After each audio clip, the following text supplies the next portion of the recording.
क्या बोलेंगे सर, ये जो आज राहुल गांधी का कल जो बयान आया मुंबई के अंदर इंडिया अलायंस की बैठक में, जो रैली हुई थी उनकी, भारत न्याय यात्रा खत्म कर दी, बोल रहे हैं कि जो भारत में जो हिंदू धर्म के अंदर एक शक्ति है और मैं उस शक्ति से खत्म करूंगा शक्ति को, उस शक्ति के खिलाफ लड़ूंगा। क्या बोलेंगे इस बयान को? भैया जादूगर है, सर्कस का जोकर है, कुछ भी बोल सकता है। छड़ी से तो गायब करना उसने लोगों को।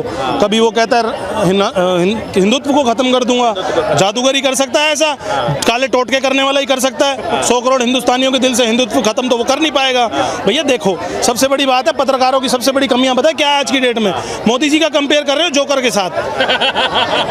जब से वो इस देश के अंदर आया ना, और जब से उसने प्रधानमंत्री बनने का सोचा है, तब से पूरी देश की जनता जानती है कि वो एक जोकर है।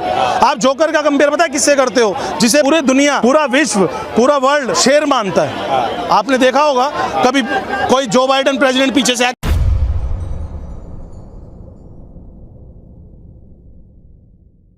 कहता मोदी जी हम भी खड़े, कभी कोई प्रधानमंत्री उनके पैर छूता है, कभी ऐसा देखा आपने? हमने देखा था कांग्रेस के टाइम में, ये हमने फोटोज में भी देखा, वीडियोस में भी देखा।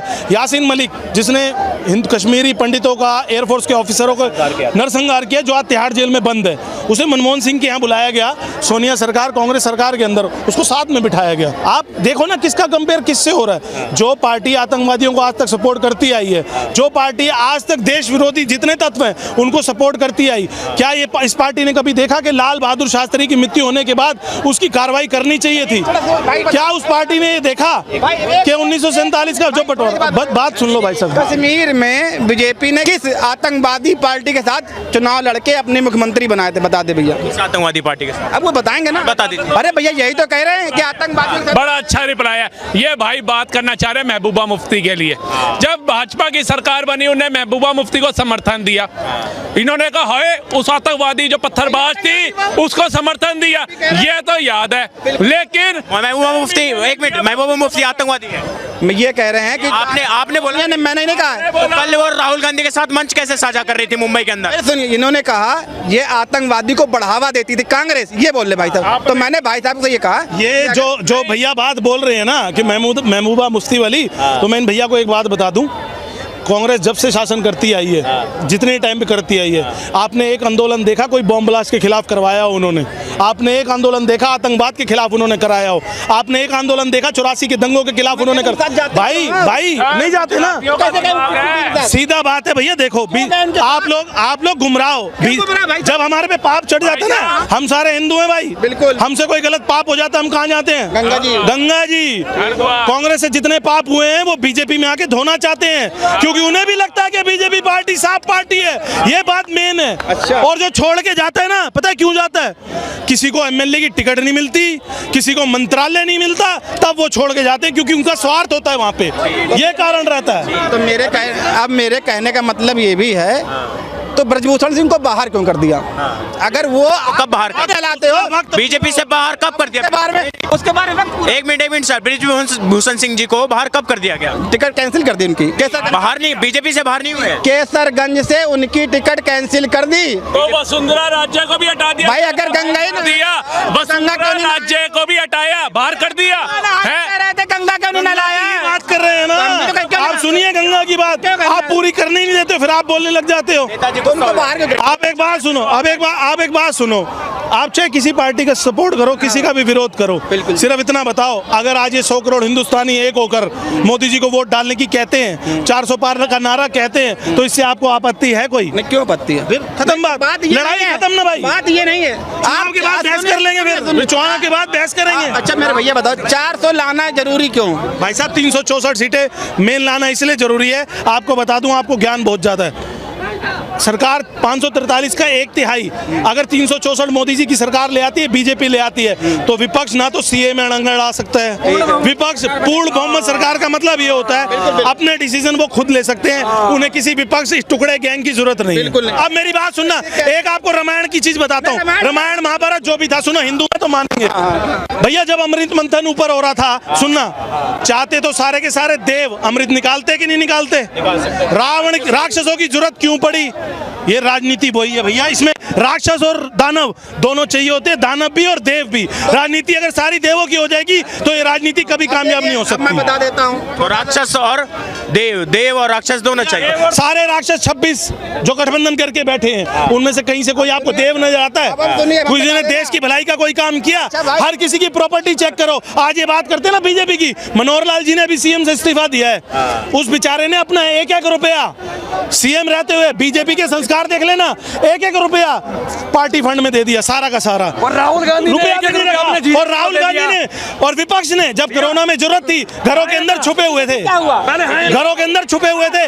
जब इन लोगों को बिहार जाना था, इन लोगों को यूपी जाना था, कोई बाहर नहीं आया। सीधा सीधा ना एक ही कैलकुलेटर पे टोटलिंग करके बता देता हूँ, 2014 से पहले कितनी हमारी नारियां, कितनी हमारी बहनें, कितनी हमारी बेटियां कौन से आईएएस के पद पे थी, कौन सी मंत्रालय पे थी, कितनी थी? उसके मुकाबले आप मेरे हिसाब से 444 हो गई होंगी। 1-2 मत गिनवाओ, आज गिनवाओ, आज मोदी जी की गिनवाओ, कितनी नारियों को दिया गया सम्मान, कितनी आईएएस है? हाँ गिनो 40 साल से आरक्षण का बिल अटका हुआ था, उसको क्यों नहीं पास कराया कांग्रेस? आरक्षण, महिला आरक्षण बिल। बात सुनिए, महिलाओं को दबाना था ना इन्होंने जिंदगी भर। आपने देखा ना ये भी जो हुआ संदेश खाली का हाल, बंगाल के अंदर कम से कम 100 संदेश खाली जैसी घटनाएं हैं बंगाल के अंदर। ये किया इनकी पार्टियों ने। हमारे भाई जो कह रहे हैं कि अगर जेपी वालों ने दान दिया, ठीक है, तो एक हमारे बाबा हैं हरिद्वार वाले, उनकी प्रॉपर्टी कैसे बढ़ गई? अरे सुन तो ले मेरे भैया, अरे सुन लो। और एक हमारे बीसीआई के अभी उपाध्यक्ष प्रॉपर्टी बढ़ गई है। अरे भैया मुझे नहीं पता, मैं सुन रहा हूँ। आपने कहा कागज है आपके पास? मेहनत करिए, योगा करें यार, क्या हो गया? तुम मेहनत कर लो, तुम एक मिनट, राहुल गांधी मेहनत नहीं कर रहा, बाकी के विधायक मेहनत नहीं कर रहे, कंपनी चला रहे हैं, पतंजलि कंपनी चला रहे हैं। जैसा कितने प्रॉपर्टी का मालिक बन गया, कौन सा फैक्ट्री चल रही है, कहाँ से फैक्ट्री चल रही बताओ ना मेरे को। जैसा की किसकी? जैसा तो पहले से रजे हुए हैं, वो तो पहले भिखारी थे क्या? वो कटोरा था, ये वो वाली बात कर रहे हैं। राहुल गांधी तो भाई मालदार आदमी है, 70 साल से देश लूट रहे हैं। 70 साल, अरे रुक तो जकाने में, मालदार नहीं है, 70 साल से देश लूट रहे हैं, तो मालदार नहीं है, उनका तो पैसा है, मालदार हो गए। तो कौन भिखारी बता रहे राहुल गांधी को? हम कब कह रहे हैं? हम तो कह रहे हैं 70 साल में लूट लिया, कहाँ पैसे की कमी है? उन पर तो पैसा ही पैसा है कांग्रेस पार्टी पे। सुनो, वो पैदाइशी रईस तो उनके पास कम प्रॉपर्टी, और जो नीचे से ऊपर 10 साल में बना जैसा का बेटा वो रईस। अभी आप सभी के कागज देख के आए हैं, चलिए आप सभी के कागज देख के आए, किसके कितनी प्रॉपर्टी है? ठीक है, अगर इनसे प्रॉपर्टी के पेपर मांग लें, ये लाल किले पे चढ़ जाएंगे अभी 1 मिनट में भाग के। कौन होते मांगने वाले? आप देखो कौन होते मांगने वाले, बताओ सभी। अच्छा भैया, चुनाव आते के साथ ये ईवीएम को कोसने वाली बात जो कही जा रही है, राहुल गांधी ने कल बोल दिया कि राजा की आत्मा जो है वो ईवीएम में फंसी हुई है, बिना ईवीएम के मोदी जी एक चुनाव नहीं जीत सकते। बात कहता हूँ, क्यों हमारे चुनाव आयोग ने इस्तीफा दिया, एक मंत्री ने इस्तीफा क्यों दिया?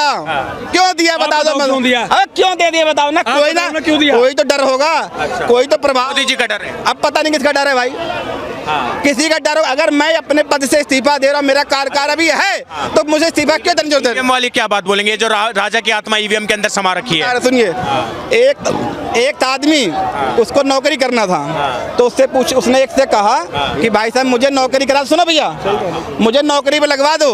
तो उसने बोला तुम्हारे अंदर क्या क्वालिटी है कि तुम्हें नौकरी में लगवा दे?